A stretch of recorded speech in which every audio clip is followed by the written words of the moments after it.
Today we are discussing about harmful microorganisms. So these harmful microorganisms can be divided into two: diseases causing microorganisms and food spoilage microorganisms. Next we are discussing diseases causing microorganisms. So microorganisms that cause diseases in human beings, animals and plants are called pathogens.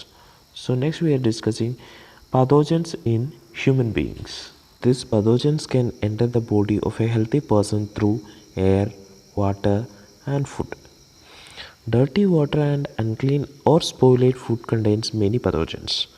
So when a healthy person consumes unclean water or spoiled food, the pathogen enter the body and cause diseases.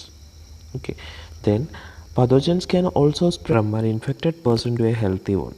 For example, when a person suffering from common cold and sneeze, pathogens are released into the air. These pathogens may enter the body of a healthy person while breathing, and he or she may also get common cold. Pathogens can also spread from an infected person to a healthy person. How? Through an insect such as Anopheles and Aedes mosquitoes and a housefly. For example, when a female Anopheles mosquito bites a person suffering from malaria, okay, this mosquito is coming and biting to that person having malaria, and this one is going to biting to next person. So that biting time, this mosquito is taking that blood along with that pathogen also. So next person also will get a malaria. Same example also in the case of housefly. Housefly is going and sitting on all the garbage things, dirty things and all. After that, this one is coming and sitting on our food materials. When a person is eating that food, that person also will get some diseases. Okay. Then so these mosquitoes and these insects, they are transmitting these pathogens from one person to another. So they are called carriers of diseases because they are only carrying that pathogens from one person to another. So diseases that can spread from one person to another are called communicable diseases. Now I can discuss about some communicable diseases in human beings. Malaria. Malaria is transmitting through bite of female Anopheles mosquitoes. Causative pathogen is protozoan. Preventive measures means keep away from the mosquitoes and using mosquito nets and repellents. Cholera. Cholera is transmitting through contaminated food and water. Causative pathogen is bacterium. And how to prevent this one? Maintaining proper sanitation and should take boiled water and don't take off uncovered food. Typhoid. Typhoid also transmitting through contaminated food only. Causative pathogen is bacterium and preventive measures means maintaining proper sanitation and don't take off uncovered and unclean food. Tuberculosis is transmitting through air. Causative pathogen is bacterium and preventive measures means vaccination. Ringworm. Ringworm means how this transmitting means a direct contact with the infected person. Causative pathogen is fungus and preventive measures means we need to good hygiene. Don't sharing personal items such as towel and combs. Common cold. It is transmitting through air. Causative pathogen is virus and preventive measures means washing hands regularly, avoiding close contact with the people having common cold.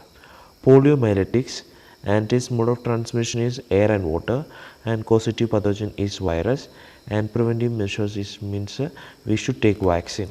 Chickenpox, mode of transmission air, and causative pathogen is virus, and preventive measures is vaccination. Next we are discussing disease causing microorganisms in animals.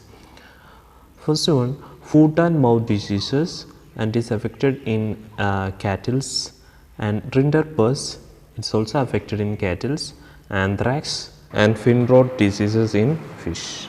Next we are discussing disease causing microorganisms in plants. First one, citrus canker, rust of wheat, apple scab and loose mud. Next we are discussing about microorganisms and food spoilage. Microorganisms such as fungus and bacteria sometimes spoil our food. Okay, that one is not good for eating. They are producing some poisonous substances also. That one is not good for health. When we are eating that food, we got some illness like that, diarrhea, vomiting. So that is called food poisoning. Now we can discuss how we can detect that food is not good for eating. First one, foul odor. Foul odor means a bad smell coming, means we can say that one is not good for eating. Okay. Second one, slimy surface or cotton like growth on the surface, means if the bread is become spoiled, means a covering coming, no, like that cotton, like that dark color, that one also we can say that one also not good for eating.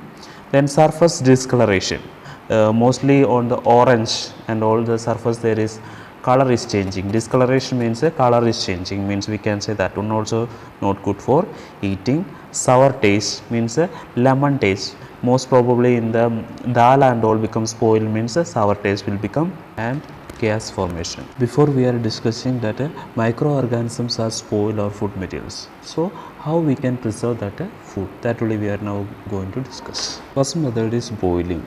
Milk and water are boiled, means we can kill that harmful microorganisms. Second one, dehydration. Dehydration means removal of water only. How we will remove? Through sunlight. We are drying that cereals and pulses and all, no, like that. Third one, refrigeration and freezing. We are keeping that fruits and vegetables in the fridge. Fourth one, canning. Canning means we can air tightly we can keep that food items. Fifth one, using chemical preservatives such as sodium benzoate and potassium metabisulfate.